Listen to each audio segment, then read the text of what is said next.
estamos en contra de la inmigración. Pero es que la inmigración la trajo la derecha, para sus amigos de las grandes multinacionales. Por eso ese tipo de movimientos son apolíticos, son lo que son Claro. sociales. Hoy solo hay dos tipos: los que luchan por España y por Europa y por su civilización, y los que están en contra de España, de Europa y de la civilización. Entonces hay dos tipos de gente: los españoles y los europeos de a bien y los traidores. ¿Qué hace un hispanoamericano en un barrio de Madrid que ha llegado en el 2005 y lleva 7 años sin trabajar? Que se vaya a su país, ¿verdad? Tiene que haber un instituto que regule todo esto y vemos de la mejor forma para que vuelvan a sus países. No es la persona que se coge un avión en Hispanoamérica, viene a Madrid y se queda y monta una tienda aquí. No. El problema es el sistema que alienta esto. El problema son los políticos. ¿Por qué prefieres ser pobre en España Efectivamente.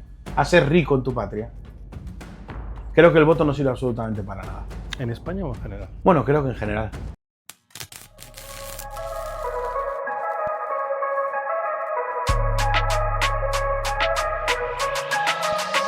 Pedro, Encantado. por venir, encantado. Gracias a vosotros por darnos voz, que no es fácil, sobre todo en este sistema que está totalmente alineado y hace pinza a todos aquellos que están fuera y son disidentes. ¿Por qué no es fácil?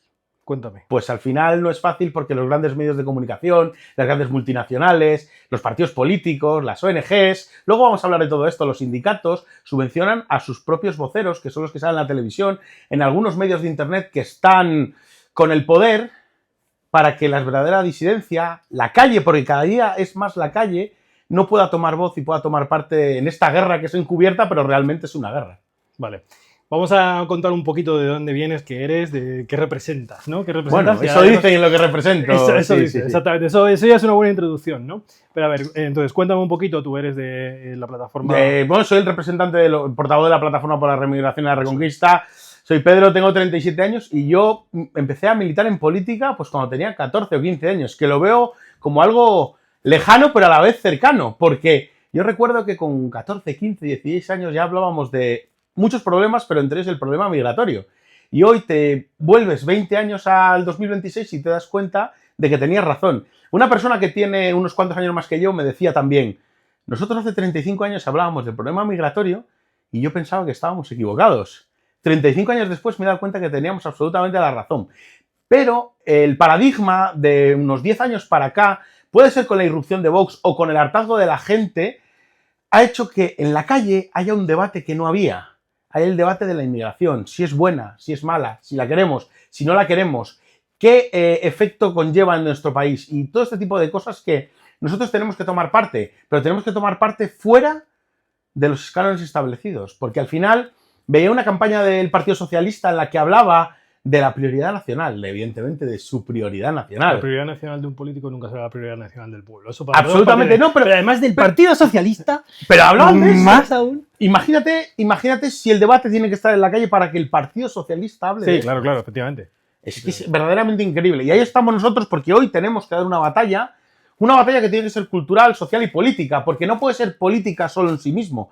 Porque yo creo que las revoluciones, los cambios políticos, los cambios sociales no vienen de votos solo, vienen de corrientes de pensamiento, de corrientes críticas, de corrientes culturales. Al final, un voto es anónimo, es una X, es un número. Si no hay una corriente cultural detrás, no podrá soportarse todo eso. Porque la gente hoy votará a un partido, mañana votará a otro, luego no votará a nadie y no habrá un cambio real. El cambio real yo creo que se hace desde la calle. Bueno, es que de todas maneras la estructura política de este país tampoco está preparada para cambios reales. O Evidentemente. sea, ahí tiene que haber algo de base, hay un cambio de base. A eso me refiero. Donde emana el poder popular. Claro, no puede ser desde arriba porque 1 millón de personas voten a X, no porque va a funcionar nunca. Nunca. Porque es que Ya para se llegar vio. ahí primero va a haber que pasar por todas esas estructuras, Claro, todas eso esas es. hoces caudinas en las que la gente pues le rompen la bombilla de la cabeza y le ponen otra cosa dentro. Y ya está. Claro. Eso es así. Bueno, o al final, hablando de algo mucho más claro, su barrio deja de ser su barrio y dice que él no quiere que sus hijas tengan miedo a ir a salir de casa por la noche, a llegar tarde, y quieren que su barrio siga siendo lo que ha sido cuando estaban ellos, cuando estaban sus padres y cuando estaban sus abuelos. Cuidado que es muy facha, ¿eh? Bueno, yo creo que facha no es. Yo creo que es bastante realista. No te digo lo que te va a decir. Bueno, o sea, a mí me han llamado de Claro, todo, desde claro, facha, claro. no facha, pero realmente, mira, la palabra facha, fascista o todo esto, que yo lo paso siempre por encima porque me da igual, se lo han llamado desde a la banda terrorista ETA a Mariano Rajoy, con lo cual está vacía absolutamente de Sí, claro, sentido. está vacía, por supuesto. A mí que me llamen facha, pues muy bien, punto y aparte y continuamos. Realmente es el argumento del que no tiene argumentos. Estoy totalmente de acuerdo. De hecho, se usa desde cualquier color político, hacia cualquier color político, siempre que no tenga que ver con el discurso del establishment. Y de eso podemos hablar en otro momento, porque madre mía, hay lo que hay que rascar. Decías, o había este debate que tenemos ahora, que ya no es un debate, sino que es una realidad social, que es un problema mastodóntico. Ya existía hace 25 años, efectivamente, y bueno, ya hemos visto todos el otro día a raíz de la entrevista con Nayara, de hecho, Sí. que estuvimos comentando. Joder, es que lo peor que puede pasar para un conspiranoico, entre comillas, es que le den la razón en todas sus teorías conspiratorias. Y eso ha pasado entre 2001 y 2020. Sí, sí. Ha sido una locura, o sea, una tras otra, un despropósito. Las realidades potenciales que existían, los escenarios más terribles que existían en 2001, se han llevado a la realidad con una agenda perfectamente programada y aquí no acepto el discurso buenista de es que ha pasado por casualidad, es que son incompetentes, que no, nadie es tan incompetente. Eso está deliberado, no son tan estúpidos. Entonces, claro, ahora nos encontramos con esa realidad que estás comentando. No, una realidad que viene organizada, como tú dices, desde décadas atrás. Al final, el que abre las puertas a la inmigración, hay que decirlo, es el Partido Popular. En el año 96, con José María Aznar, ¿para qué? Para una cosa de la que hablaremos más tarde, estoy seguro. Para que sus grandes amigos de las grandes multinacionales tengan mano de obra barata. Lo primero, para abaratar costes de producción, para perder derechos adquiridos de todos los españoles y para que ganen más dinero esas grandes multinacionales. Luego, hay otros factores que se han venido con todo ello, la pérdida de identidad, la pérdida de valores, la precarización de los barrios. Pero claro, es que cuando nosotros decimos estamos en contra de la inmigración, pero es que la inmigración la trajo la derecha, para sus amigos de las grandes multinacionales. Por eso ese tipo de movimientos son apolíticos, son lo que son sociales. Claro. Que eso es lo que quiero que expliques aquí muy bien para todo el que escuche. Pues esto no se trata de una formación política, se trata de un movimiento social. Claro, aquí cuando nosotros hablamos de la Plataforma por la Remigración, otros grupos que proclaman la remigración, es que no están alineados en la izquierda o en la derecha. Es que hoy tenemos que ver que todos esos debates de izquierda y derecha están absolutamente desfasados, porque la izquierda tradicional ha traicionado a sus votantes. Ajá. Y ahora es la izquierda woke, del feminismo, del ecologismo y demás. Históricamente, además. Sí. La derecha ha hecho exactamente lo mismo. Pero al final, la masa de los españoles que no se ven ni con izquierdas ni con derechas y que hoy tienen el problema de la inmigración, no es un tema ideológico.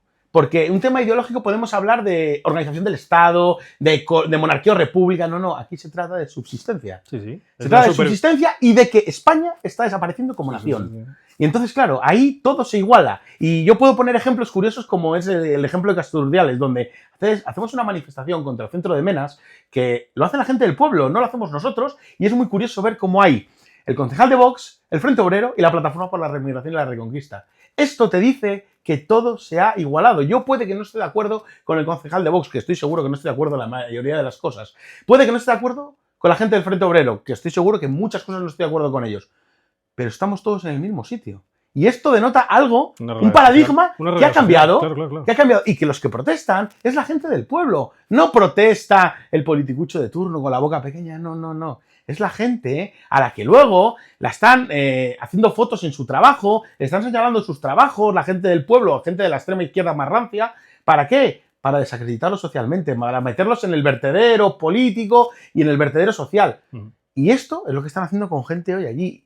Cuando yo digo que todo se iguala, esto es importantísimo, porque al final los españoles tienen que entender, y luego también podemos hablar de la clave europea, de que hoy solo hay dos tipos. Los que luchan por España y por Europa y por su civilización, y los que están en contra de España, de Europa y de la civilización. Entonces hay dos tipos de gente, los españoles y los europeos de bien y los traidores. Y esto mucha gente se queda como confusa. ¿Por qué dices esto? Digo, porque no hay izquierdas, no hay derechas, es los que quieren defender España y Europa y los que la quieren destruir. Y los que la quieren destruir están en la derecha, en la izquierda, en la extrema derecha, en la extrema izquierda y en todos esos partidos políticos que están vendidos al régimen. Esto no es nuevo. No Esto es nuevo, ha pasado en la historia de Europa concretamente. Sí. El resto me da un poco igual, ¿no? Pero en la historia de Europa esto ha pasado, los afrancesados, y son el ejemplo perfecto. En la guerra de independencia, aquí los franceses destruyendo el país, asesinando, violando y haciendo lo que les apetecía, y había un montón de traidores conchavados con ellos. Claro. Es exactamente lo mismo, pero sin guerra de por medio visible. Que la guerra está. Que sí que estamos en una guerra híbrida. Ahí creo que estamos todos de acuerdo. Espero que estemos todos de acuerdo, si no, no creo que estuvierais viendo este podcast. Pero... Las guerras del siglo XXI no hacen falta pegar tiros. Al final, para mí, una guerra en la que se pegan tiros, que es una catástrofe, es una guerra en la punta del iceberg. Detrás de todo eso hay muchos negocios. Hay guerras como que, por ejemplo, mañana si España no acepta ciertos criterios a nivel europeo, a nivel mundial, la pueden arruinar en un día si quieren. Con un par de movimientos de un ordenador. Algo que ya ha pasado. Sí. En reiteradas ocasiones. Sí, pues, pero este tipo de cosas, muchas veces la gente que nos escucha o nos ve no llegan a este concepto, al concepto de que la guerra ha cambiado, el mundo corre muy rápido y cada vez más rápido de lo que las personas pueden llegar a entender. El mundo corre y la gente no es capaz de adaptarse a los tiempos. Por eso hay que dar voz a la... Absolutamente. Es que es esencial. Podemos remontarnos desde el asesinato de Carrero Blanco, que ha definido toda la historia moderna de España. Pero bueno, eso entraremos en otro momento. Hemos entrevistado ya aquí a gente de política identitaria, vamos a llamarlo así, ¿vale? Cada uno tiene una definición distinta de lo que es la remigración. Quiero que me des la tuya. Para mí la remigración, lo primero, creo que es un concepto que hay que desarrollarlo más, ¿vale? Pero en el momento actual en el que nos movemos, es necesario poner unas bases para que Europa siga siendo Europa y España siga siendo España, porque dentro de poco España se va a convertir en lo que soy Francia, un estado fallido, o en lo que son otras naciones europeas. Argelia del Norte, ¿quieres decir? Sí, absolutamente. Creo que hay tres cosas que son básicas y que nosotros defendemos con la remigración. Uno, que es evidentemente la expulsión de ilegales y de personas que están creando problemas en nuestro país. Fuera, absolutamente fuera. Luego, el tema de los legales. Hay que estudiar y creemos que hay que hacer un instituto de la remigración para estudiar los casos de esta gente que hace aquí, por qué está aquí, y si no, favorecer que se vuelvan a sus países. Porque debemos de llegar a lo que es el kit de la cuestión, ¿vale? Ilegales evidentemente tienen que estar fuera. Los legales que no sean asumibles dentro de una sociedad, porque esto es una realidad. ¿Qué hace un hispanoamericano en un barrio de Madrid que ha llegado en el 2005 y lleva 7 años sin trabajar? Que se vaya a su país, ¿verdad? Bueno, todo tiene que haber un instituto que regule todo esto y vemos de la mejor forma para que vuelvan a sus países. Y luego, creo que hay otra tercera fase que sería interesante e inteligente y es hacer otro instituto de remigración para que hubiese, intentar forzar una remigración hablando con los inmigrantes. Es decir, intentar que ellos sean conscientes de que tienen que volver a sus países, incluso fomentándolo. Porque nosotros tenemos que tener una cosa muy clara, clarísima. Que todo ese dinero que nosotros nos ahorraríamos lo podríamos invertir en políticas sociales y en natalidad. Que es mucho más fácil pagar ayudas sociales, miles de millones de subvenciones a ONGs, de gente que viene de fuera, que luego muchos de ellos no se integran, o todo ese dinero, si esa gente está en su país, lo utilizáramos para que los españoles no tengan que decidir si tener una casa, pagar una hipoteca, tener un perro o formar una familia. Pero es que... Si es que... Sí. Es que es una locura. Si es que pero entiéndelo. Claro, lo entiendo. Vamos a ver, si todos los millones, yo lo digo abiertamente, que se dejan en subvenciones o en ONGs, en ayudas en ayudas a terceros países que no sirven absolutamente para nada, con eso se fomentaría que los españoles tuviesen familias. ¿Para qué haría falta la inmigración? Sí que te iba a decir una cosa, pero me he mordido la lengua, pero no tiene sentido. ¿Por qué no lo hacen ya? Pues es que es un negocio. O sea, pues es un negocio. Claro. Entonces no le vas a quitar las cosas del comer a la gente que son sus cosas del comer. Es que es así, es muy difícil. No, es que... Entonces, la única manera es cortarlo por lo sano, pero es que un político no lo va a hacer porque la política nacional tiene ese negocio. Pero la única manera de que los políticos se pongan de una parte o de otra es que la gente presione desde fuera. Es decir, que haya tanta gente que esté preparada en esto y esté presionando desde la calle para que tengan que tomar parte y que lo vean como algo en lo que ellos digan, joder, es que tenemos que tomar parte de un lado y de otro porque es tan grande el movimiento social que, claro, como dirían ellos, en su visión democrática, de ilusión democrática, son muchos votos, evidentemente. Creo que esa por ahí puede ser la solución, porque al final los partidos políticos, las agencias clientelares, todas estas agencias de colocación viven todos por y para lo mismo. Mira, en Santander hay un caso de que han cerrado ahora mismo 2 pisos de mujeres maltratadas para meter menas. Hace 15 o 20 días que hemos hecho nosotros un vídeo allí de protesta. ¿Y dónde está el Ministerio de Igualdad? Ah, pues no lo sé. ¿No lo has visto, no? No, allí no está. Por lo que sea, ¿no? No, pero que es curioso cómo han cambiado el negociete de un lado a otro. Sí, claro. Porque al final eso es un negocio. Claro. Pero claro, entonces tú cuando ves todo esto desde una óptica nacionalista, identitaria, de pertenencia común a algo que es mucho más importante que la individualidad, te duele, evidentemente. A mí me duele ver cómo los españoles el barrio donde se criaron mis abuelos, mis padres, está desapareciendo. A mí me duele venir a Madrid, hoy he estado comiendo en Alcorcón, como te he dicho antes, y ver barrios donde antes ibas a comer, donde aquellos españoles que emigraron en los años 60 y 70 a Madrid para tener un futuro mejor, que eran gallegos, que eran castellanos, que eran de Santander, y ponía comida especializada de Galicia, y entrabas a comer y te sentías como en casa. Y hoy es un kebab, es uno de arepas, es uno de pollo no sé qué, y son todos gente de fuera. Bendita globalización. Bueno, bendita para ellos, que es un verdadero negocio. Era irónico, Sí, absolutamente sí, ya lo sabía. Pero estas cosas, que son pequeñas cosas, parece que no tienen ningún sentido. Pero sí que la tienen, pierde la identidad. Pierde la identidad. El barrio pierde la identidad. Si el barrio pierde la identidad, la gente pierde la identidad. Si la gente pierde la identidad, la nación pierde la identidad. Y una nación sin identidad no tiene futuro. Lo primero que perdieron, empezaron con la destrucción de la familia. Sí, claro, por supuesto. La familia, el barrio, la identidad, la patria, porque ellos quieren familias que estén desarraigadas de su tierra. Eso es. ¿Por qué? Porque una persona que está arraigada a su tierra, y antes hablabas de los traidores, de la guerra de independencia, los españoles en 1808 estaban arraigados a su tierra. Y cuando les fueron a conquistar, dijeron que no querían ser conquistados y hacer una guerra contra un enemigo. ¡La ganaron! Costara lo que costase. Y la ganaron defendiendo a un rey que les había traicionado. Justo, y que lo volvería a traicionar. Vale, pero había un arraigo a su tierra porque al final fue un cerrajero de Móstoles el que empezó con la revuelta. Porque había arraigo a su tierra. Hoy les han desnaturalizado, les han quitado la familia, les han hecho pobres, les han hecho absolutamente todo esto y han conseguido que sean un mero número, una X que no tiene sentido de pertenencia a una comunidad nacional. ¿Por qué? Porque no hay una comunidad familiar, porque no hay una comunidad de amigos, porque no hay referentes, porque no hay, lo más importante, el sentido de pertenencia a una nación. Esto que estás diciendo, que tiene todo el sentido y tiene todo el sentido para todo el mundo, de hecho es sentido común, si se quita la capa de ideología. Cuando dejas la capa de ideología, es lo que cualquier persona completamente contaminada metería dentro de la parte de fascismo. Fascismo de todos los colores y de todos los tipos. Lo curioso, y eso es a lo que venía esto, porque en realidad, bueno, nadie que considere eso va a escuchar esto más allá del primer segundo. Todos estos problemas empiezan en los barrios. En los barrios no vive la gente adinerada. No. Es la base de votante del perfil socialdemócrata el primer perjudicado de todas estas políticas. Ahora ya está perjudicado todo el mundo, porque ya está todo enradecido. Pero es que esa gente empezó a sufrir en los años 80. O sea, es que esto es muy grave, pero han seguido votando sus políticas. Sí, sí. Y no te quejas porque no vaya a ser que te llamen fascista, racista, sí. No sé qué, ¿no? Pero de unos años para acá, eso creo que ha sido superado. Ahora ya a la gente no le da miedo hablar en contra de la inmigración. No a todo el mundo, no a todo el mundo. Pero sigue siendo un cambio, color. Sí, hay un cambio, Hay un cambio. Gracias a Dios. Mira, en Francia el ejemplo de que una gran masa y mayoría de votantes de lo que fue el Frente Nacional francés provienen de la izquierda. Sí, claro. Pero que tiene todo el sentido del mundo. Sí, normal. Claro, normal. Pero eso en España yo creo que mucha gente no lo entendería aún hoy. No, pero porque yo creo, a ver, siempre cuando hemos hablado de estos temas, yo siempre toco la deriva histórica de Francia o de Italia o de otros países europeos a la deriva histórica española. Es muy diferente.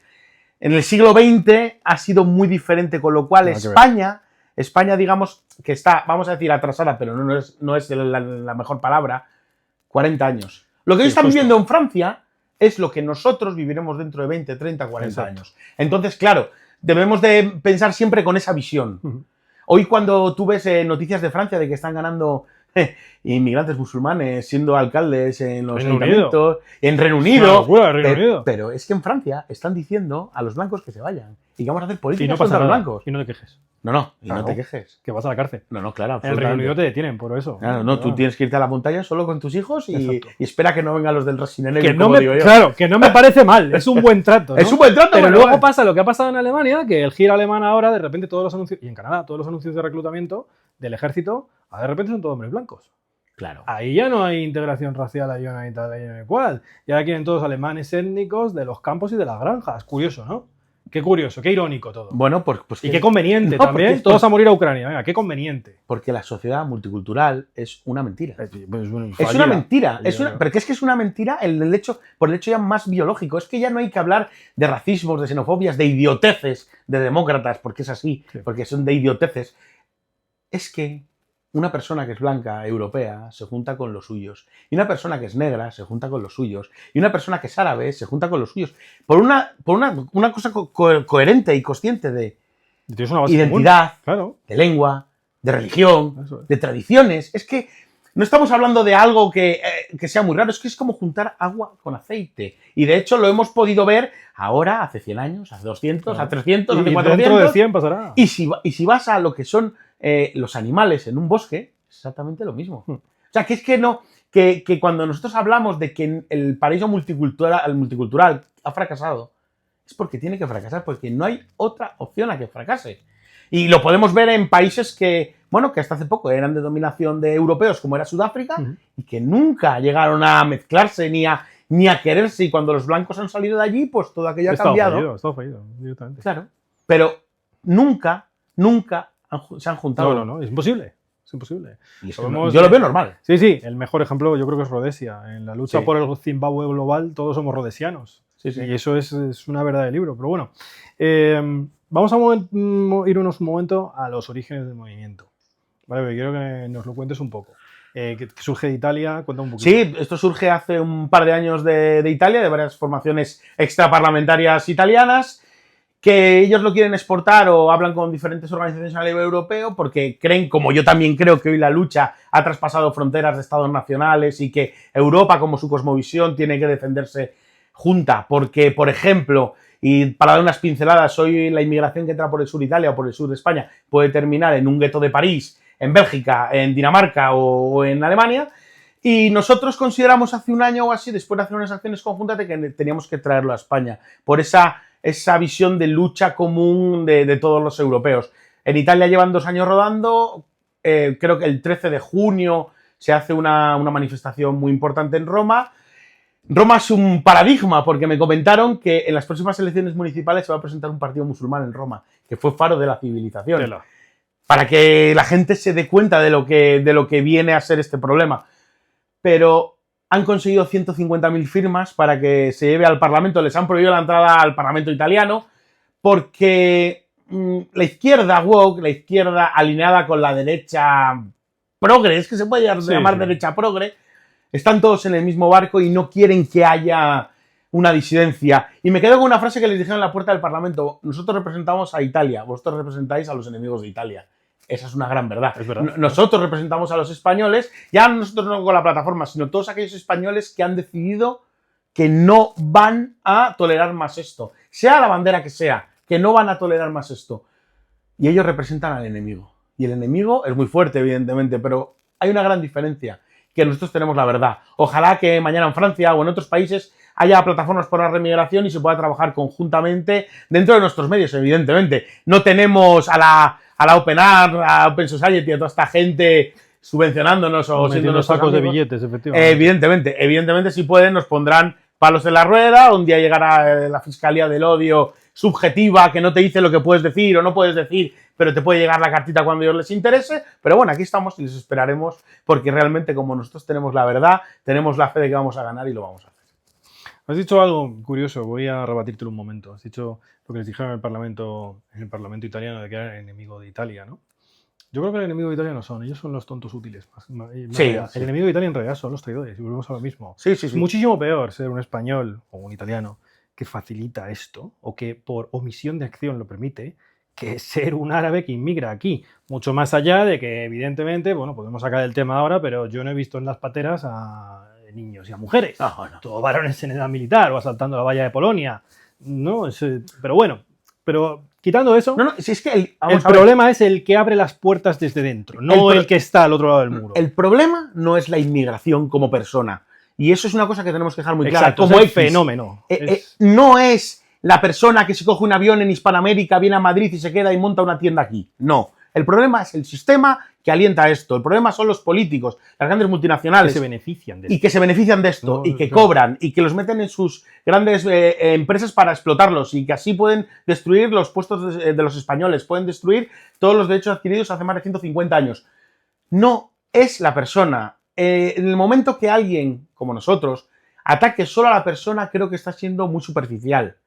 Debemos atacar algo mucho más grande, que es todo el sistema en sí mismo. ¿Por qué los grandes barcos que comercian con la carne humana, que yo lo llamo así, se van al norte de África a coger inmigrantes y en vez de dejarlos en África los traen hasta España, que está mucho más lejos? Pues les pagan. Porque les pagan. Claro. Porque es un negocio y porque es un caballo de Troya creado para destruir Europa y su civilización. Entonces, claro, decir a un negrito que viene de África, que le han dicho que viene a Europa, que es la panacea, que va a tener trabajo, formar una familia, no sé qué, no sé cuánto, y echarle la culpa a él, es un argumento muy vago. Creo que es un argumento, entre tú y yo, creo que muy mediocre.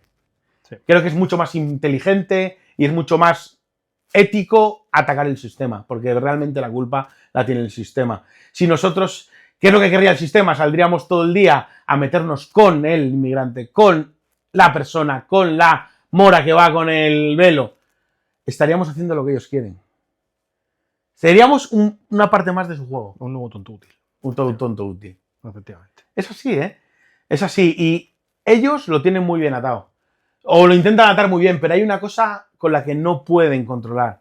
Y es que la gente, cuando llega al límite, al final va a salir por defender lo suyo, evidentemente. Lo que no va a hacer es defender lo de los demás cuando al final ya no tenga para comer, no pueda formar una familia, no pueda comprarse una casa. Eso ya pasa, ya estamos en esa. Ya estamos en eso. Y por eso la gente ya hoy en los bares habla de la inmigración y del problema migratorio. Evidentemente, a mí algunos comentarios que me han hecho, que me han visto en algún vídeo, pues son unos comentarios que aquí no voy a reproducir, pero son en torno a la fase que yo te estoy diciendo de que toca la inmigración, digamos, a rasponazos, ¿no? Claro. Porque la gente no tiene cultura política. Claro, justo. No se lo reprocho, ¿eh? Pero la gente de la calle no tiene cultura política. No, efectivamente. Porque ya se encargaron ellos de que la gente no tenga cultura política y de que voten al Partido Popular o al Partido Socialista como si fuese un partido de fútbol. Sí, efectivamente. Son hooligans de un partido político. Porque si mañana dicen que el Partido Popular me va a echar del trabajo, voy a perder a mi familia y mi casa y me van a subir los tipos de interés de la hipoteca, le voy a seguir votando porque yo soy del Partido Popular. Es así. Ese es uno de los primeros éxitos de la democracia, pero tiene otro peor, que han conseguido en el sistema democrático actual que sea el propio español el que se ponga a la venta para no decir qué cosas. En el supuesto sistema democrático de libertades, la gente se pone la moraza. El automorazamiento, sí. Pero esto es una cosa que no... Pero se obtiene a través de los... Esto es muy estudiado, es que esto no digo nada nuevo, pero esto se consigue a través de esas buenas intenciones que se manifiestan, ¿no? Dicen, no, mira, es que la integración es esencial porque de esa manera no somos racistas. Te ponen la contraposición extrema, ¿no? No, mira, es que esto es así porque si no eres tal y si no somos tal, es como todo el rato luz, sombra. Entonces, en esa falsa dicotomía es imposible no sentirte mal contigo mismo si no tienes una cultura de base que te diga que te están diciendo una estupidez. Una estupidez supina. Claro, pero es que además hay que saber verlo. Pero es que además los inmigrantes lo tienen mucho más claro que tú. Sí, claro. Usan la carta enseguida. Pero en 2017, 2018 nosotros hacíamos recogidas de alimentos con preferencia para españoles y muchas veces nos daban comida a inmigrantes y nos decían que estaban de acuerdo con nosotros porque ellos en su país harían lo mismo. Primero se lo darían a los suyos y luego a los demás. Y yo hablaba con ellos y no había ningún tipo de problema. Pero ellos lo entendían, ¿eh? Lo entendían y lo defendían y decían que era absolutamente normal. Y los que te insultaban era el español medio, woke, que seguro que en su familia tienen a 200 inmigrantes acogidos en su casa. Seguro. Y esos son los que te insultaban. Y sin embargo, los inmigrantes te daban la razón. Es algo muy curioso que me llevaré siempre para mí. Es decir, cómo nos daban la razón ellos y los españoles, bueno, poco menos que había problemas con ellos. Sí. Luego un profesor, no voy a decir su nombre porque no lo recuerdo exactamente, pero bueno, tiene un Instagram muy famoso de una universidad estadounidense. Él dice que el problema de la inmigración, si quitas la parte que te pueden decir que eres de ultraderecha, está en el otro lado. La gente que viene a... Marruecos no. Marruecos es una excepción porque es una guerra híbrida y se usa de otra manera. Pero el resto de países, la gente que emigra a Occidente es la gente válida del país. La gente que podría sacar a ese país de la situación de mierda en la que está. Al extraerles de su entorno y llevarles a otro sitio, para que sean unos fracasados en ese sitio y que no desarrollen su potencial en su tierra de origen, lo único que hacen es perjudicar a su tierra de origen, perpetuando la pobreza allí y haciendo un problema social aquí. Lo cual es bastante curioso. Digo que el caso de Marruecos, ya que lo he explicado, vuelvo a ello, no es así porque es justo lo contrario. Como es una guerra híbrida, cogen a delincuentes para mandarlos aquí y hacer una herramienta de desestabilización, un ejército silencioso. Los sacan de las cárceles. Exactamente, los sacan de las cárceles directamente. Y los utiliza el rey de Marruecos como le interesa para, ahora mandamos más, ahora mandamos menos. Efectivamente. Mandamos más barquitos o menos barquitos. Al final eso es una guerra híbrida como tú estás diciendo. Pero además, nosotros en el tema de la inmigración tenemos que ser claros. Cuando hablamos de que la gente tiene que volver a sus países, es que tenemos que hacerles ver que ellos tienen que ir a su país para defender su país, para crear familias en su país y para crear prosperidad en su país. Justo, eso es lo que estoy diciendo. Para crear prosperidad en su país. Y además hay otra cosa mucho más importante, porque les tenemos que decir y tienen que tener claros que si yo mañana voy contigo y nos vamos de viaje a Camerún, queremos ver cameruneses, no españoles. Y queremos ver la cultura de Camerún. Y queremos ver sus tradiciones. Y queremos ver cómo se organizan. Y que sea un país seguro. Y que sea un país en el que la gente tiene oportunidades, que no haya pobreza. Claro. Eso es imposible. Si te sacas a la gente arraigada, claro, es absolutamente imposible hacerlo. Claro. Pero sobre todo, dejar esto muy claro. Es que esa gente tiene que volver a sus países a reconstruir su patria. Aún me acuerdo cuando terminó la guerra de Siria, que luego, bueno, ha terminado por otros derroteros. Bueno, pero es un ejemplo. Podemos hablar del gobierno también haciendo esas cosas. Pero Bashar al-Assad dijo que era el momento de que todos los sirios que estaban fuera de Siria volviesen a su país para reconstruirla. Bueno, eso se me quedó grabado y esto es una cosa que le podemos decir a todos los inmigrantes. Un inmigrante de República Dominicana o de Colombia o de Venezuela, mira, de Venezuela, que está en boca de todos. Sí, es un momento Es un momento para que vuelvas a tu país, a reconstruir tu país, a luchar por tu patria, a luchar por tus derechos en tu patria y para que tus hijos vivan en tu patria y se genere un arraigo en tu país. ¿Por qué no lo haces? Efectivamente. ¿Por qué prefieres ser pobre en España Efectivamente. a ser rico en tu patria? ¿Y por qué crees que es? Bueno, yo creo que porque al final a ellos les han vendido la moto de que son ricos viviendo 10 en un piso en Madrid, hacinados, y porque en su país vivían de una manera, te diría que peor, porque había gobiernos que han estado oprimiendo a las naciones hispanas. Depende del país, es totalmente cierto. Eso es así. Y entonces ellos dicen, yo prefiero vivir 10 en el barrio de Villaverde a volver a mi país que a saber lo que voy a ver. Pero ese sentimiento de patria, de patriotismo de tu país o de defender lo tuyo, te tiene que hacer volver a tu país, a reconstruir tu patria y a mejorar para que tus hijos puedan vivir ahí. Y esto responde a una pregunta que te iba a hacer, que era, yo lo he visto bastante en internet, es uno de los argumentos más utilizados contra los movimientos identitarios. ¿Por qué hay tanta interrelación entre los movimientos identitarios de distintos países? Bueno, lo has contestado. Claro, es lógico, claro, exactamente. Si tú abogas por la fortaleza y el fortalecimiento de todas las instituciones de tu país para que el pueblo tenga todas las máximas oportunidades y luchas por tu patria, que los demás también lo hagan, también te beneficia. Claro. Y puedes negociar con ellos en igualdad de condiciones. Absolutamente. Claro, eso es. Mira, hoy partamos de que la globalización hoy podríamos decir que no hay ningún país que sea soberano. No, totalmente. Ni Corea del Norte. No, totalmente. Porque cualquier país no tiene, por ejemplo, vamos a decir un ejemplo absurdo, suficiencia para tener medicamentos. Y tiene que cooperar con otros países. Pero también hay que ver que en el mundo globalizado actual, España, como es España por un país, o Venezuela, o Francia, o Irán, no pueden sobrevivir estando solos. Por eso cuando hablo de Europa como civilización, o Hispanoamérica o Iberoamérica, los hispanoamericanos como gran país que les una a todos, pero que lleven una corriente común. Evidentemente, Europa fue faro del mundo y tiene que tender a ser faro del mundo. La Unión Europea es un nido de traidores.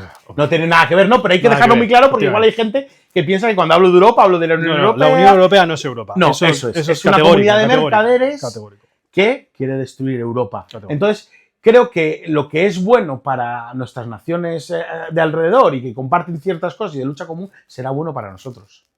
Es bueno para los franceses que no entren marroquíes por el sur de España. Para dejarlo claro y para que la gente tenga un ejemplo claro de lo que yo quiero decir. ¿Cómo le venderías tu movimiento a alguien de izquierdas? Bueno, es que la izquierda... Alguien de izquierda española.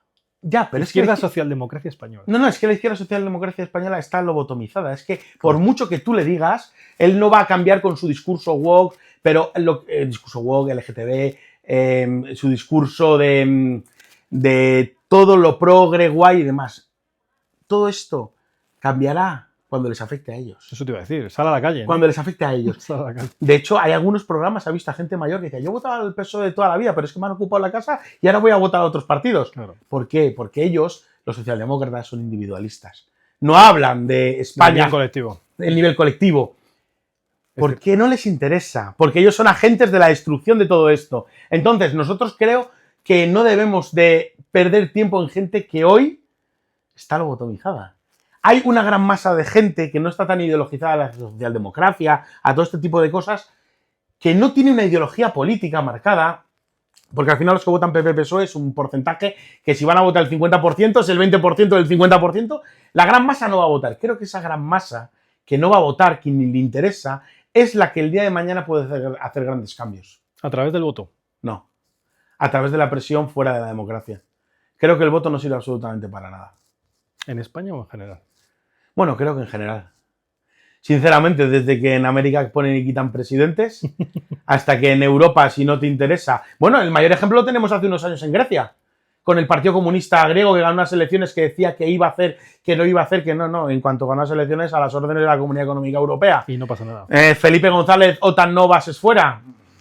Al final, pero de todas maneras, países que hoy triunfan, como puede ser la China, que nos puede gustar más o menos, ¿hay alguien va a votar? No, pregunto. ¿Hay alguien Eso va a es un votar? debate impresionante. Eso es otro debate. Y es un melón que por menos me han cancelado algún episodio. Por eso igual no hay que decirlo mucho. Claro. Pero, ¿alguien va a votar? Efectivamente. Es que... ¿Qué pasaba en el imperio del siglo de oro? No, Pues eso. pero vamos a ver, es que tenemos que tener una cosa clara. ¿A ti te hace más libre meter un papel en una urna? Claro. No. A ti lo que te hace ser libre es poder tener una familia, poder formar una familia en paz, poder tener hijos, poder tener una vida buena y poder perpetuar lo que es tu nación y mejorarla. Es la ilusión del control. Es la ilusión del control. Pero hacer un deporte de ir a votar cada 4 años como si fueses ahí, que vas a cambiarlo todo... Pero bueno, yo puedo entender y puedo comprar el discurso de que sí, ¿vale? Sí, claro. Puedo comprarlo. Pero claro, luego te coge la Constitución española. El artículo, todos los españoles son iguales ante la ley. Luego, ley de Ont. Ups. No, Ya no somos iguales ante la ley. Vaya, qué leche. ¿Solo pasa en España? Pues no. También hay circunscripciones en todos los países. Es verdad que el caso de España con el régimen del 78 es una locura. Lo ataron bien, ¿eh? Lo ataron bien. Muy masón todo. Sí, lo ataron muy bien. Pero es que eso pasa en todos los lados. En todos. Así que al final, en más o menos medida. Y de todas maneras, es lo que tú decías. Somos un poco anacrónicos con el resto de Europa. Eso es. Llevamos unos pocos años detrás en madurez política, por así decir. Que casi es mejor, ¿eh? Eso, lo que no significa que sea bueno. Eso es lo que iba a decir. Porque ves las barbas del vecino quemar y ya hay que remojarlas. Cuando llegas a Roma, que fue faro de la civilización, y llegas allí, y llegas a Termini y no hay romanos, dices esto... Sí. Entonces dices, si esto es lo que va a pasar en España, vamos a tener cuidado, ¿eh? Sí, y en Nápoles ya pasaba a principios del 2000. Claro, por eso te digo. Claro, y ahora ya eso es una locura. Entonces, claro, que pensar que meter un papel en una urna te va a hacer más libre, cuando al final la mayoría de cosas vienen dictadas desde organismos europeos, supranacionales, de multinacionales, es que, a ver, puedes cambiar si eres alcalde de tu pueblo y puedes ayudar a tus vecinos, sí, pero hasta ahí. Llegar a un poder alto y mañana decir que tienes que hacer esto o lo otro, te va a venir la... Es que incluso ¿Ah, yo sí? creo que ni a hacer el bien por tus vecinos. No. Yo creo que ahí ya te cortan rapidísimo, porque la desindustrialización, que es una realidad, eso fue llevado desde la más base absoluta al máximo nivel y todo por beneficio propio. Bueno, beneficio de intereses espurios supranacionales, que no tenía nada que ver con los intereses del pueblo. No, absolutamente. Absolutamente. Aquí estamos en las que estamos por las que estamos. No, porque a España le dijeron que tenía que ser el puticlub de Europa y punto. Y punto. Ya está, no hay más que hablar. Y tienes que cortar 10.000 olivos y tienes que cortar 10.000 olivos. Esto lo hemos hablado aquí alguna vez. El famosísimo caso de los olivos, en el que de repente los italianos tenían olivos de cartón piedra para entrar en el cupo europeo. Sí, entonces porque iban con un avión y desde el avión... Eso es espectacular. Sí. Oye, españoles, tenéis más olivos de la cuenta a cortar. Y luego ya los italianos llegaban, quitaban sus estes y ya tenían el cupo. Mientras tanto, estamos importando, por ejemplo, en el caso de las naranjas de Marruecos. Ah, bueno, claro, mucho mejor. Y las naranjas en Valencia se caen y no las van a recoger porque no sale rentable. No sale rentable. ¿Cómo va a salir rentable? Ya, pero mucho mejor una naranja con hepatitis. ¿A dónde va a parar? Pero que estamos hablando de cosas que son muy lógicas de lo que se tenía que hacer. O sea, que no estamos hablando de eso planes... es muy lógico, eso es muy lógico, pero te garantizo de lo que hemos hablado antes, que la mayoría de gente de cierto determinado de wokismo en general, te va a decir que prefiere la naranja con potencialidad de hepatitis marroquí que la valenciana, porque los valencianos son fachas, porque en la Dana lo que pasó fue que Mazón hizo no sé qué. Claro. Y ya estaría. ¿No? Porque van con el tractor y la bandera de España. Claro, justo. Hay una cosa clara de facha, bandera de España y todo esto, entonces claro, pues evidentemente son fachas y a ver si se mueren de hambre. Exactamente. Pero porque la izquierda española tiene algo que yo creo que las otras izquierdas a nivel europeo igual no tiene, y es la capacidad de querer destruir su propio país. En otras naciones no es tan... Quizá no es tan exagerado también. No es tan exagerado, pero no es tan exagerado, Es que lo de España y la izquierda española... Sí. Es de telita, es que llevan intentando destruir España desde hace unos cuantos años. Sí. Y siempre ellos generan generan el ambiente de la destrucción, de la lucha de España contra la anti-España. La paz entre los españoles estaba hecha. Sí. Estaba hecha por nuestros abuelos. Hasta ese momento. Hasta ese momento. Y de aquello viene lo de hoy. Sí. Y esto lo hicieron porque daba rédito político. Cuando sale el imbécil de Pablo Iglesias llorando porque no sé qué había pasado con un tío abuelo suyo, no sé qué, todo esto es para que la gente se polarice y luche de la izquierda para destruir la España facha y la España facha por el otro lado. Nosotros debemos de ser más inteligentes y debemos de tirar por el medio, decir que no es que todos los españoles están en el mismo sitio. España es la patria de todos los españoles y tenemos que hacer ver, sobre todo a los que vengan, porque al final la gente que ya, pues de unos años, es muy difícil cambiar las sinergias, las olas, pero estos jóvenes que hoy abanderan la bandera de España, que es una realidad, que se han derechizado, entre comillas, y lo han hecho por mera subsistencia, porque le dicen que no tiene que estar orgulloso de ser español, porque el morito que le roba en el parque es buena gente, porque el que tiene problemas con sus amigas es buena gente y le tienen que aguantar. Claro, pero, y los niños se han rebelado frente a eso. Claro, porque es que te están diciendo que lo que ves y lo que oyes y lo que sientes, no, y que no es lo que ves y lo que oyes, es que te están negando la realidad. Entonces dices, joder, que no soy estúpido. Pues toda esta gente hay que hacerles ver que la izquierda y la derecha están superados y tienen que salir por una tercera vía que esté por el medio de todos estos y que sea España por encima de todo. España y Europa como civilización, porque hoy unos y otros son agentes de lo mismo. Y yo creo que yo tengo mucha esperanza en la juventud. En la juventud que sale a la calle y no le da miedo. O sea, a mí, joder, me enorgullece ver a chavales de 20 años con la bandera de España y estar orgullosos de esto. Hace 20 años no se veía. No, es cierto. Cuando nosotros éramos más jóvenes no se veía. Y ahora que dice la gente de cuando nosotros éramos jóvenes y que tiene la cabeza sembrada de wokismo, a esos chavales los llaman fachapobres, han acuñado el término y le dan una... Y entonces, como te estás riendo del chaval porque es patriota y es pobre, pero es pobre por consecuencia de las ideologías y políticas que tú defiendes. Claro. Es increíble. Por culpa de vosotros. Te empobrezco y me río de ti. Claro. Es una puta entera vergüenza. A mí me parece una claro. barbaridad. Vamos. No, y le insultan porque ya no está en su cuerda. Claro. Porque hay que reconocerlo y es una realidad. La mayoría del voto joven va a Vox. Esto es una realidad y porque nos guste o no nos guste, a mí el sistema democrático ya creo que ha quedado claro que no me gusta, pero es una realidad. Los chavales de hoy en día no compran el discurso de la izquierda porque la izquierda va en contra de los españoles. Totalmente. Y los chavales al final han dicho, no, es que esto no se puede comprar más. Y por eso son patriotas y yo les animo a que sigan siendo patriotas y que luchen por su país, porque además nosotros estamos luchando por ellos. Pero ellos lo van a tener mucho más complicado. Mucho más complicado. Dentro de 10 años este país, o algo cambia radicalmente en los próximos 3-4 años, o este país dentro de 10 años es uno de los distritos 23 de Francia, de París, perdón. Sí, o sea, en sitios como Cataluña ya lo es. Sí, correcto. Hay sitios que ya están perdidos, donde tú llegas allí y dices, joder. ¿Dónde estoy? ¿Dónde estoy? Si esto era España. Niza. Sí, esto parece ya un gueto de París, más que... Justo. más que Badalona o Barcelona o Hospitalet de Llobregat. ¿Y cómo le introducirías la cultura identitaria en unas frases muy cortas a un chaval de estos que está completamente desconectado de la política porque ya no, para él no tiene sentido? Que para un chaval de joven hoy en día no tiene sentido ir a votar y no a votar porque es que le da absolutamente igual. Sí, pero es verdad que la mayoría se alinean con Vox. Y porque es los únicos que le venden patria. Claro, ya lo sé. Pero ¿cómo se lo vendes?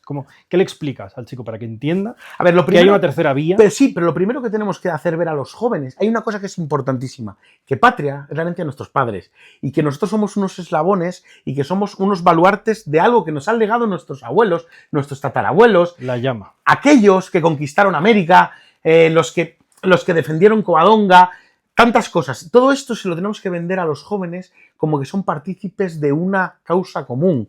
Que España no es un ente sin vida, no es un ente vacío, no es un número, no es un nombre escrito en un papel. Es algo mucho más importante. Ellos tienen que hacerse partícipes, pertenecer a esa casa común que es España.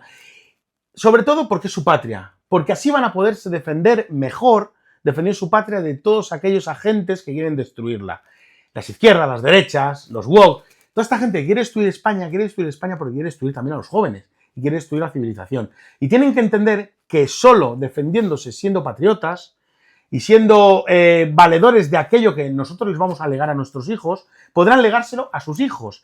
Y esa cosmovisión común de lo que es España les hará salir por una tercera vía, porque al final verán que los partidos políticos llegan hasta donde llegan. Cuando les hablen de prioridad nacional, le dirán, sí, prioridad nacional, pero sí tiene carné, ya es español, entonces a ver cómo le echamos, hablando de un tema concreto, ¿no? O sí, somos españoles, pero somos constitucionalistas. No, no, no. Yo soy español y no soy constitucionalista. Y a los jóvenes tenemos que hacerles ver esto, que España está por encima de democracias, de votos, de constituciones, de monarquía o república, de todos estos sistemas.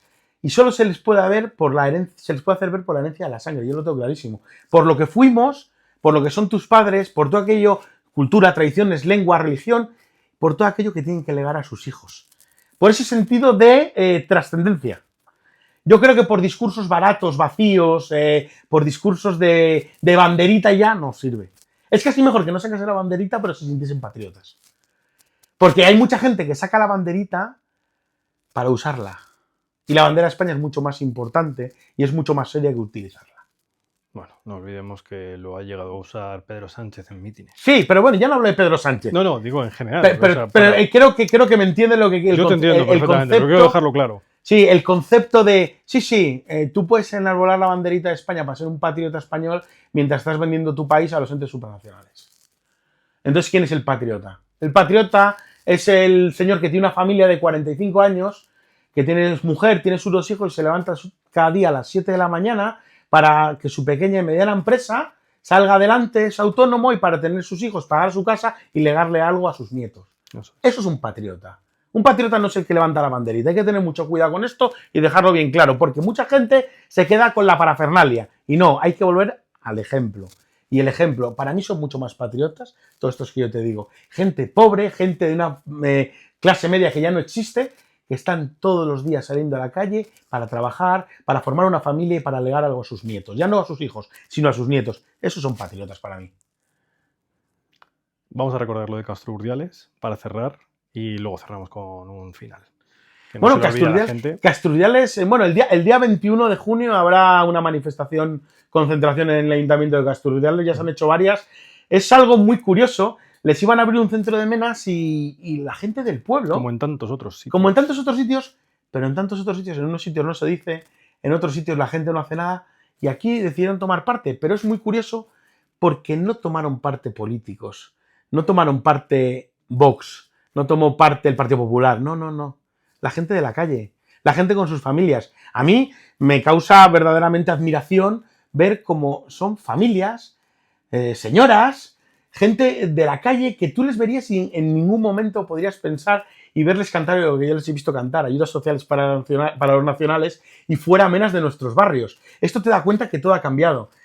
Y el día 21, es un movimiento social y no político. Por eso es un movimiento social en el que caben todos. Y la gente está dando una batalla muy importante. Está desenmascarando a la alcaldesa de Castro. Que por otra parte, ese centro de menas lo pone el presidente de la Comunidad Autónoma de Cantabria, que es del Partido Popular, que a su vez esos menas llegan a Cantabria porque el gobierno central hace el negocio de la carne que yo digo. Dice, bueno, a Cantabria le toca, vamos a decir, 586.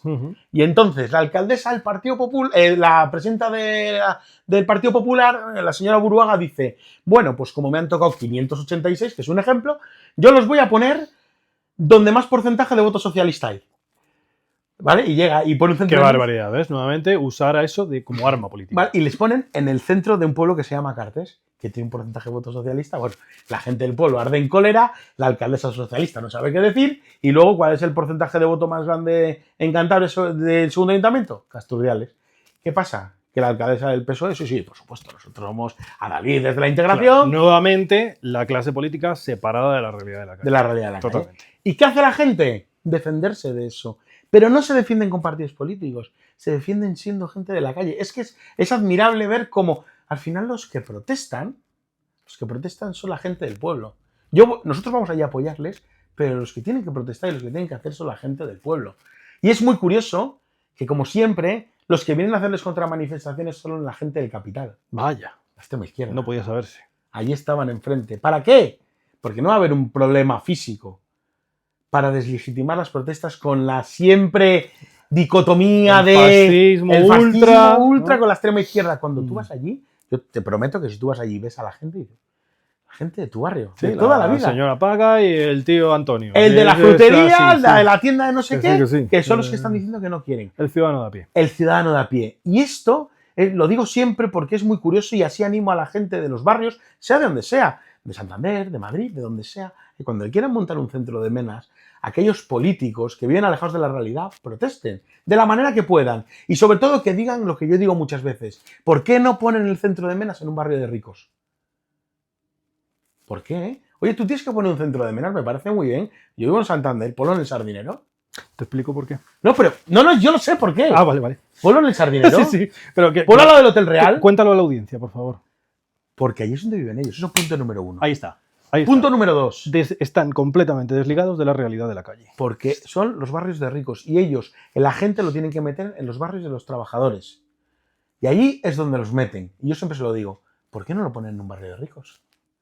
¿No? Oye, ¿qué problema hay, no? Oye, si sois adalides de la integración, si no hay ningún problema. Y son gente que viene a buscarse un porvenir, pues mira, los metemos ahí en Santander, la calle Pérez de Galdós, ¿vale? Que está el Hotel Real de 5 estrellas y allí, oye, pues nos hacemos una casita allí y ya está. Pero allí queda mal porque entonces no puedes tener convenios, o sea, congresos, ¿no? De multinacionales. No, oye, no pasa nada, ¿no? Claro. Pero son buena gente, ¿no? Claro, Si no te van a robar. Ah, ¿no? No, eso es lo que dicen ellos, ¿no? Que sí. Está claro. Pues ya está. Está claro. Pero el tema de Castro es muy curioso y es una cosa que la gente debería ver, aunque fuese desde fuera, para que cuando les toque a ellos sepan o intenten defenderse. Mira, hay otro caso que es muy curioso y déjame que lo deje aquí para los oyentes y para la gente que nos va a ver. Dale. Es en un barrio de Salamanca que se llama Puente Ladrillo, que por ahora está parado por un tema de papeleo, que quieren meter en una antigua residencia de ancianos a 480 y pico menas, ¿vale? Yo estuve allí en la puerta, ¿vale? Digamos que es como una carretera nacional donde termina Salamanca y a la derecha, pues un centro de mayores. Claro, yo pensaba que saldrían los 400 menas andando por esa carretera, dirección Salamanca, y digo, no, esto si alguno lo ve de noche, dice, bueno, aquí ha llegado una guerra ya. Sí. ¿Tú sabes lo que son 484 personas? Yo miraba a los chalés que estaban enfrente. Voy a reiterar lo de varones en edad militar. Absolutamente. Yo miraba a los chalés que estaban enfrente y yo miraba y decía, a vosotros no sabéis lo que os ha caído, ¿eh? ¿Por qué no los ponen en el centro de Salamanca? ¿Por qué no los ponen en los barrios de ricos? No hay que olvidar también que, por ejemplo, en Canarias han desalojado hoteles para alojarles. Claro. Y allí permanentemente. Y todo pagado por el... Y todo pagado. Bueno, por el Cabildo. y por el gobierno. Por vosotros. Bueno, claro. Por nosotros. Por el contribuyente. Por los que nos están mirando. Por el contribuyente. De hecho, estaba mirando 27 de mayo, a fecha de grabación de este podcast, hoy es 27, la gente del volcán de La Palma sigue viviendo en contenedores. Sí. Muchísima gente de la Dana sigue sin haber recuperado nada, absolutamente nada. Y puedo seguir para abajo, pero los menas no pasa nada. Sí que están puestos. ¿Por qué? Pues evidentemente, aparte de intereses políticos, hay intereses económicos. Y no hay que estar imbécil. Pero fíjate si hay intereses económicos, que hay cosas muy curiosas, que meten a menas en centros de menas de diferentes países, que son países que tradicionalmente se han llevado fatal a matar y terminan en agresiones entre ellos. Porque siempre han tenido problemas entre países y entonces, claro... Y tiene que acudir la policía. Y tiene que acudir la policía, y se tiran cosas por la ventana, todas estas cosas que ya sabemos. Pero mucha gente no sabe que es por esto. Que es porque entre ellos ha habido siempre problemas entre países, como puede ser... Sí, Argelia y Marruecos. Argelia y Marruecos. Y los metes en el mismo... O el Sáhara y Marruecos. Sí, justo. El frente los metes ahí un día y claro, pues... Sí. Pues ¿qué más quiere el ciego que ver? Sí, mira, y además ahora también que estaba con la fecha, hace una semana ha salido el reportaje de Kake Minuesa, excelente reportaje que ha hecho justo antes de los etarras, con todos los trenecillos estos que hace la sanidad andaluza para llevar a los inmigrantes a los centros de salud, que eso es una locura. Animo a todo el mundo a que vea ese documental porque eso te explota la cabeza. Porque tú, español de a pie, tienes que esperarte tu cola para ir al médico, tienes que esperarte tu cola de no sé cuántos meses para que te operen, tienes que pagar en la farmacia para coger la medicina. Ellos no. Pero no es por culpa de ellos. No es por culpa de ellos. Bueno, y la ayuda a la dependencia, que hay mucha gente que le llega cuando ya falleció su familiar. ¿No? Pero mucha gente que se ha muerto su familiar y le llega la ayuda a la dependencia. Sí. No, que a usted ya le hemos aceptado. Sí, bueno, ya. ¿Qué voy a hacer? Ya no hay nada que hacer. Ya estaría. Claro. Pero es lo que tú dices, y sobre todo que la gente lo tenga claro. No, el fenómeno no es un problema de la migración como individuo, sino como colectividad y como sistema. No, yo creo que es una herramienta. ¿Una herramienta? Es un caballo de Troya. Sí, totalmente. Totalmente. Bueno, ¿algo más que quieras añadir? Bueno, yo creo que hemos dejado bastante claro... Si no me lo tiran... Yo creo que no. Nunca se sabe, ¿eh? Siempre estamos en la línea, pero sin traspasarla. Eso espero. Eso es lo que hay que intentar. Vamos a intentarlo. Si no, vendrá el censor de turno a decirte que por su subjetividad creen que esto es un delito de odio. Ya me ha pasado Y precisamente hablando de, cuando hemos hablado antes de el poder de los países y que al final no había ningún país independiente y tal, que Estados Unidos tampoco lo es. Hablando precisamente de que el lobby controla a Estados Unidos, ya me ha ocurrido. Por eso hay, lo habréis visto, un hueco entre los episodios emitidos. Ese episodio se tuvo que tirar por ese motivo. Ese Esperemos que episodio no pase. solo lo podréis ver en casa sin que lo vea nadie más. Exactamente, de hecho lo pondremos en un Patreon, ya voy adelantándolo. Vamos a terminar entonces con una frase para que quede muy claro lo del ejemplo del patriota, que el patriota no es el que lleva la bandera, sino el patriota es el que hace cosas por su país. Una frase del gran don Calderón de la Barca: ¿cuánto quiere el soldado tener los ojos depositados en la mochila de su oficial y no el oficial los ojos depositados en la espalda del soldado? Así que hay que liderar con ejemplo. Caballero, ha sido un placer. Un placer, gracias.